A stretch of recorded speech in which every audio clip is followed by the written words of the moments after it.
ये रवैया कांग्रेस का ठीक नहीं है और मुझे लगता है कि इसका खामियाजा इनको 2027 के चुनाव में भुगतना पड़ेगा। निंदा प्रस्ताव हम लोग ला रहे हैं ताकि कांग्रेस का असली चेहरा जनता देखे।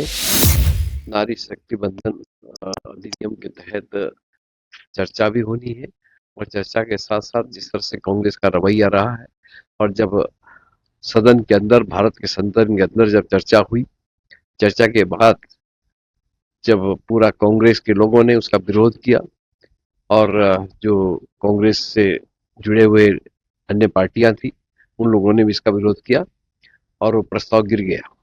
इसलिए भारतीय जनता पार्टी की जहां जहां भी सरकारें हैं, एक एक दिन का या 2 दिन का सत्र आहूत करते हुए और निंदा प्रस्ताव हम लोग ला रहे हैं ताकि कांग्रेस का असली चेहरा जनता देखे।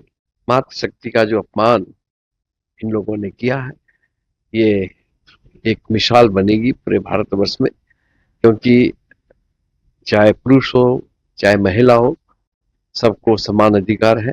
किंतु इसके निमित्त जिस तरह से जो है उन्होंने खुल्लम खुल्ला मातृशक्ति का विरोध किया, ये हम उसकी निंदा करते हैं और इस तरह का भेदभाव होना भी नहीं चाहिए।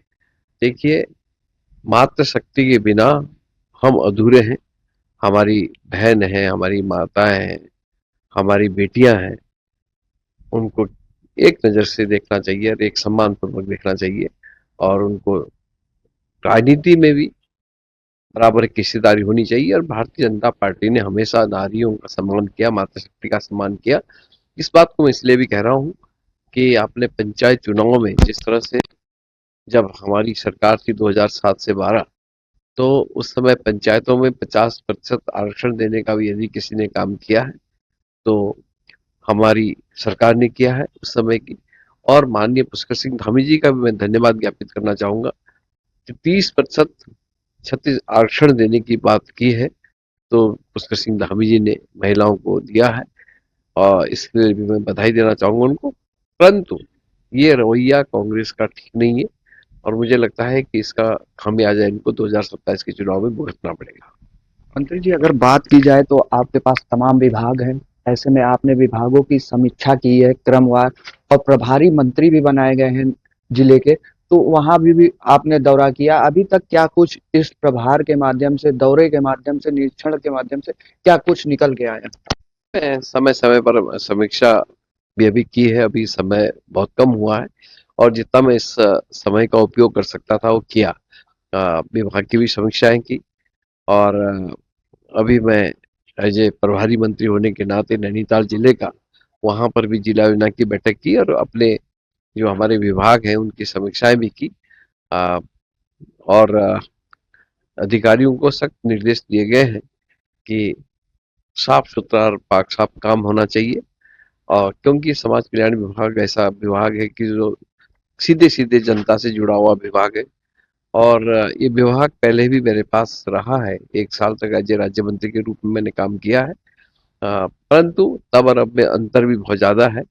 अब आधुनिक हो गया है, इसलिए मैंने यही कहा है कि आप इसमें पारदर्शिता के साथ कार्य करें और हम कर भी रहे हैं। एक आखिरी सवाल, आप लोग कह रहे हैं नारी अधिनियम शक्ति जिस तरह से ये पारित होना था, और कांग्रेस पार्टी कह रही है कि 2023 में इसको पारित कर दिया गया, भारतीय जनता पार्टी केवल चुनावी रणनीति और माहौल बनाने में लगी हुई है।